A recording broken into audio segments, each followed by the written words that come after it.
Please help me reach 1,000 subscribers. It started with something completely ordinary. A phone vibrating on a quiet Tuesday evening. I was sitting alone at the kitchen table halfway through dinner because she was working late again. That part didn't trouble me. It had become normal. What made my stomach tighten was the screen lighting up beside my plate. The name displayed wasn't mine. It wasn't anyone I knew. She was always cautious with her phone. Always locked, always close by. I tried to dismiss it, told myself I was overthinking. That suspicion was just my imagination running wild. Then I saw the message. I miss you. Can't wait to see you tonight. My hands went numb. The words were plain, almost innocent on the surface, but they weren't meant for me. I didn't scroll. I didn't need more context. The truth had already settled deep in my chest, heavy and undeniable. It felt like the room had lost its air, like breathing suddenly required effort. I didn't confront her immediately. I waited. When she finally came home, we sat across from each other and ate without speaking. The silence between us pressed in from all sides.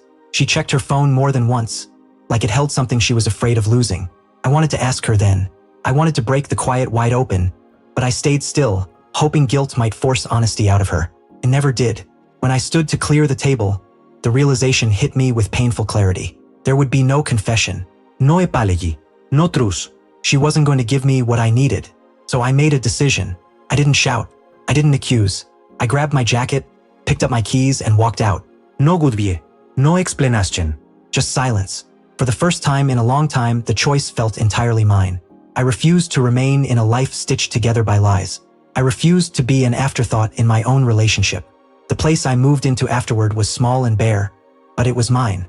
And inside those walls, something unexpected happened.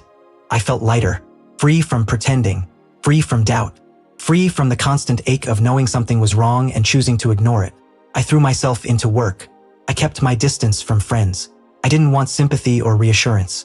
Being told I deserved better didn't change anything. What mattered was that I had left. Then she started reaching out. At first, I ignored the calls. When they turned into messages, longer, more desperate, I read them but didn't respond. She wanted to talk. She wanted to explain. She said she never meant to hurt me. Part of me wondered if she truly felt remorse. Another part already knew the truth. 2 weeks later, there was a knock at my door.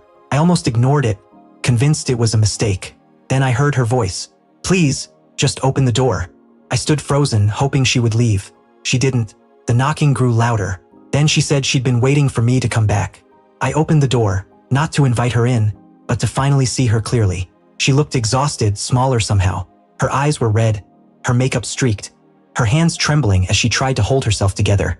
I'm sorry, she said quietly. I know I don't deserve forgiveness. I just need you to know how much I regret it. I didn't know what to say. I wasn't even sure I wanted to say anything. A part of me still cared, but it was fading fast. I couldn't forget what I'd seen. I couldn't undo the choice she'd made. She stepped closer, tears spilling freely. They were real, but they didn't rewrite the past. I could see her pain, but I could also see the truth. She didn't miss me. She missed the comfort I gave her, the stability, the safety of knowing I would always stay. She hadn't loved me enough to protect what we had.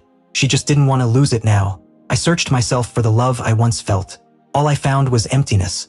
I don't know if I can forgive you, I said quietly. You don't get to come back just because you regret it now. You didn't choose me when it mattered. She didn't argue. She simply lowered her head.